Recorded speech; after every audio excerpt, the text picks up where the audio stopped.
Oke, baik. Kerusakan lingkungan yang ada di Indonesia itu terjadi karena beberapa faktor tentunya. Yang pertama, salah satunya yaitu karena faktor teknologi. Jadi teknologi itu seperti perkembangan teknologi terus begitu cepat, kami tidak memperhatikan lingkungan dan akan menimbulkan kerusakan lingkungan yang lebih besar. Kemudian dari segi ekonomi, mungkin itu yang sangat sering terlihat di situ ya.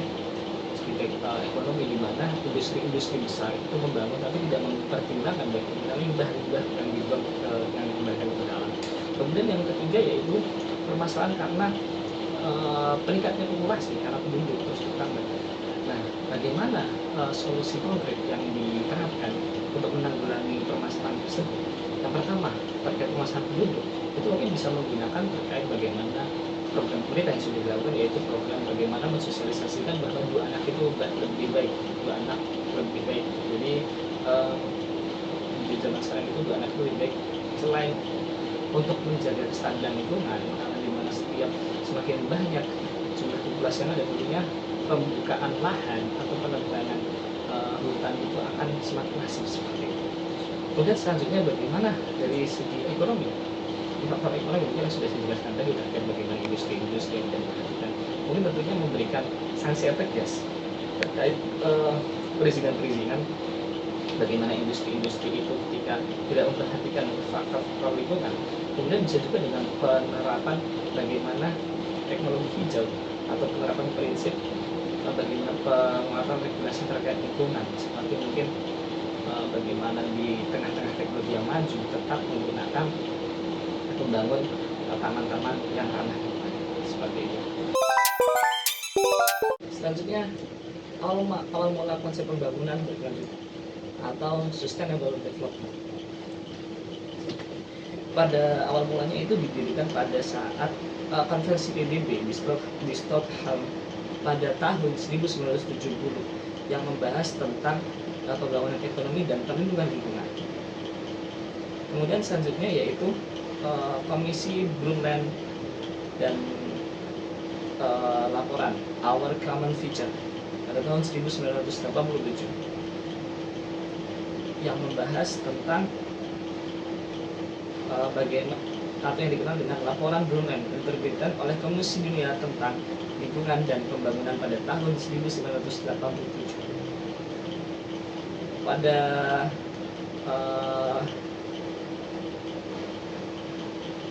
Pada Komisi Brundtland ini memperkenalkan istilah pembangunan yang memenuhi kebutuhan saat ini tanpa mengorbankan kemampuan generasi mendatang untuk memenuhi kebutuhan manusia. Laporan ini menekankan pentingnya pertumbuhan ekonomi yang selaras dengan perlindungan lingkungan dan menciptakan dasar bagi diskusi lebih lanjut mengenai isu-isu keberlanjutan tingkat global. Kemudian yaitu KTT Rio de Janeiro pada tahun 1990. Pada konferensi PBB tentang lingkungan dan pembangunan atau Earth Summit di Rio de Janeiro menghasilkan berbagai kesepakatan penting terkait pembangunan berkelanjutan. Salah satu hasil utamanya adalah dokumen Agenda 21 yang merupakan rencana tindakan global untuk mencapai pembangunan berkelanjutan. Pada agenda ini menggarisbawahi perlunya negara-negara untuk menekankan kebijakan terkait pembangunan ekonomi, sosial, lingkungan agar sejalan dengan prinsip pembangunan berkelanjutan. Pada konferensi ini yaitu juga menghasilkan dua hal penting. Yang pertama yaitu konferensi kerangka kerja PBB tentang perubahan iklim atau yang dikenal dengan UNFCCC. Kemudian konferensi keanekaragaman hayati atau CBD. Kemudian selanjutnya yaitu Millennium Development Goals dan Sustainable Development Goals. Pada tahun 2000, PBB menetapkan Millennium Development Goals MDGs yang terdiri dari 87 global yang bertujuan untuk mengatasi kemiskinan kelaparan.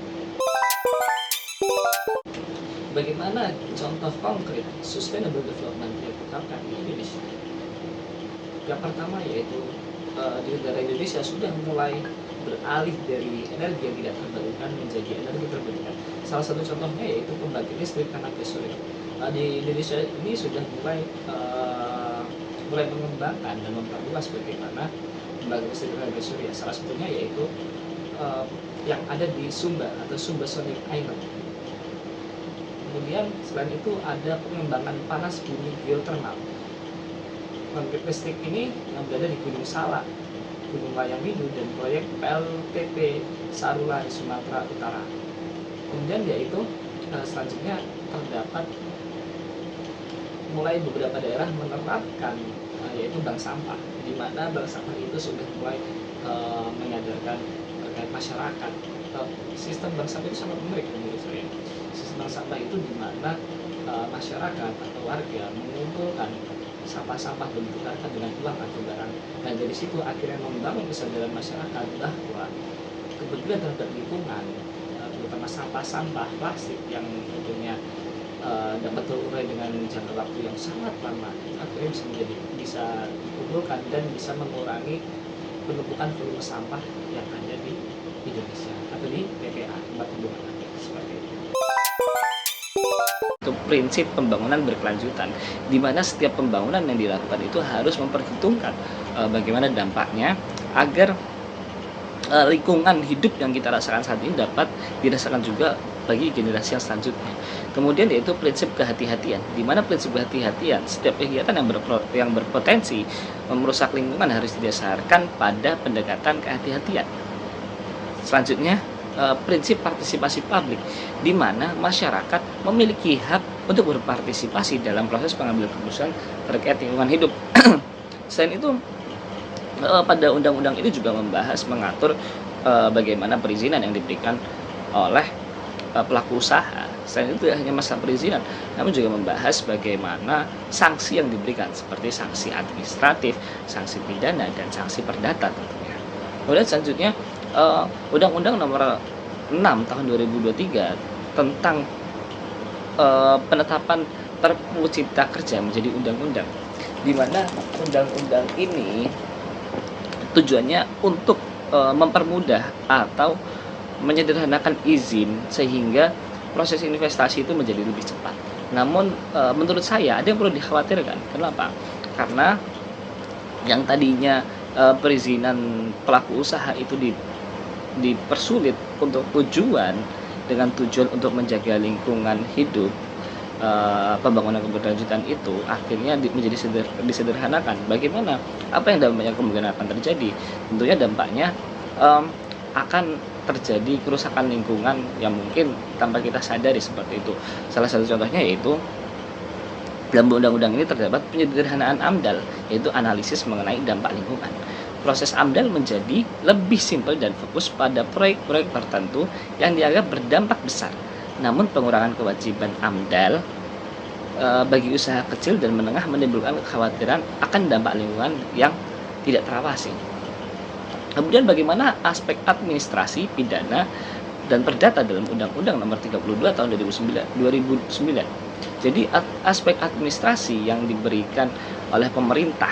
Jadi pemerintah itu memberikan sanksi administrasi atau penegak hukum kepada pelaku usaha yang melanggar ketentuan terkait undang-undang tersebut, di mana peraturan sanksi administrasi tersebut seperti peringatan tertulis, kemudian paksaan pemerintah, misalnya menghentikan sementara kegiatan yang melanggar, kemudian pembekuan izin lingkungan dan pencabutan izin lingkungan.